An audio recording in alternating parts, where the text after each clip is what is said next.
I am the Tofu Golem. Please enjoy the video. You start by confirming you have admin rights. Without it, you cannot rename the repo.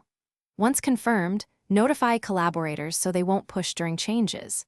Next, create a lightweight backup or tag for safety and run git fetch locally.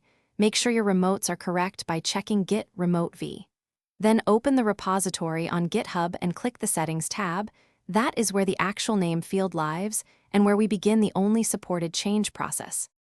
In Settings, locate the repository name input and type the new repository name exactly as you want it to appear. GitHub validates availability and immediately shows a redirect notice for the old URL. Read that notice because it describes automatic redirects and any impacts to pages or CI. When ready, click Rename.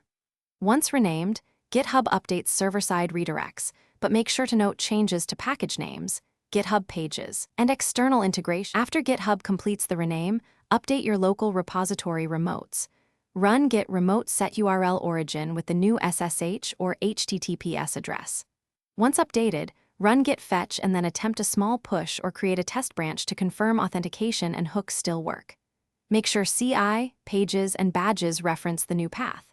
If anything fails, check visibility settings, collaborator permissions, and webhook endpoints. Those are the common causes of post-rename breakage and usually fixable.